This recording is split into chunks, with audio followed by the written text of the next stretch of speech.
Bayangkan ini, Bapak dan Ibu pensiunan ASN, TNI, dan Polri. Setiap bulan gaji dan pensiun Anda dipotong, tapi apakah sistem yang ada sekarang benar-benar menjamin hak Anda?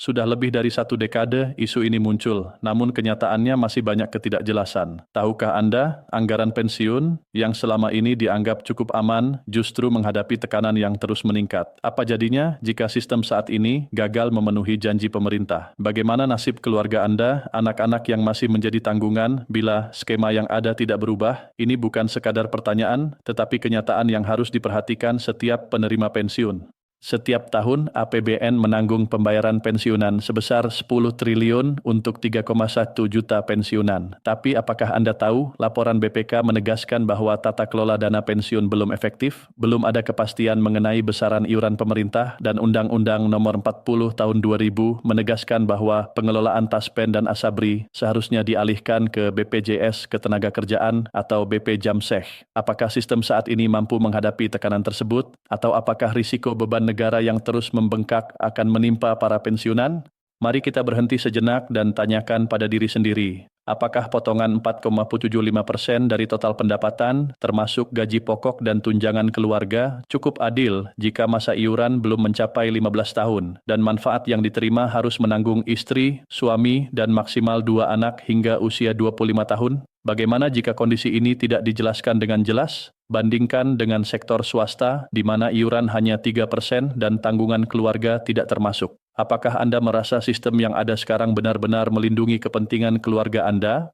Lebih jauh lagi, PP 45 tahun 2015 menyebutkan kenaikan iuran seharusnya dilakukan maksimal setiap 3 tahun. Faktanya, sampai saat ini tidak ada kenaikan. Mengapa iuran harus naik? Kita akan membahas alasannya lebih rinci nanti, termasuk bagaimana negara-negara tetangga telah berhasil mengelola dana pensiun tanpa membebani APBN. Tapi pertanyaannya tetap, apakah Indonesia siap mengikuti jejak mereka, ataukah kita akan terus membebani negara dan pensiunan dengan risiko yang semakin besar? Data keuangan menunjukkan kondisi yang menegangkan. PT Taspen, pengelola dana pensiun PNS, mengalami beban klaim yang jauh lebih besar daripada pendapatan premi. Total pendapatan premi tercatat 907 triliun, sementara klaim dan manfaat sudah mencapai 1,4 triliun, dan jika dihitung dengan kenaikan liabilitas manfaat polis masa depan, total klaim bahkan bisa mencapai 17,7 triliun. Imbal hasil investasi yang seharusnya menutupi selisih ini banyak ditempatkan pada instrumen jangka pendek dengan keuntungan rendah. Apa artinya bagi Anda sebagai pensiunan? Tekanan finansial ini bisa memengaruhi kemampuan negara memenuhi kewajiban pensiun. Untuk itu, pemerintah merencanakan perubahan skema pembayaran dana pensiun. Skema saat ini, Pay As You Go, membuat 100% pembayaran pensiun dibebankan pada APBN setiap tahun. Namun, opsi baru yang sedang dikaji adalah fully funded, di mana pembayaran pensiun dibayar patungan antara ASN dan pemerintah. Skema ini memungkinkan pensiunan, misalnya Eselon 1, menerima 2 juta per bulan, atau bahkan pencairan sekaligus di awal hingga 1 miliar. Tapi pertanyaannya, apakah setiap pensiunan siap mengelola dana dalam jumlah besar sekaligus? Risiko ini harus dipahami sebelum keputusan final dibuat. Selain itu, pemerintah juga mempertimbangkan untuk memasukkan pekerja informal dalam skema ini. Iurannya disamakan, misalnya 3% dari upah minimum regional, sehingga pekerja dengan gaji 5 juta membayar 150.000 per bulan. Skema ini masih dikaji dan belum final, namun telah masuk dalam prolegnas. Ini menjadi titik penting karena menunjukkan arah kebijakan jangka panjang yang akan memengaruhi jutaan pekerja dan pensiunan di masa depan.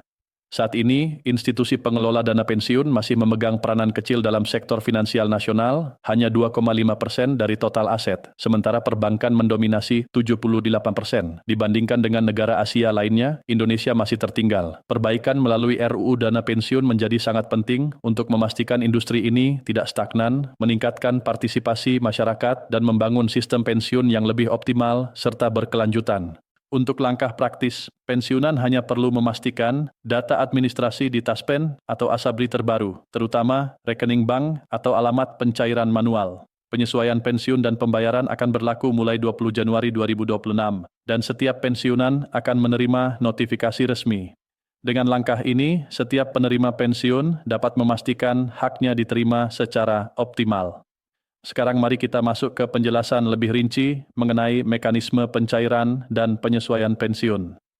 Besaran iuran ASN, TNI, dan Polri sebesar 4,75% dari total pendapatan, termasuk gaji pokok dan tunjangan keluarga, akan tetap berlaku.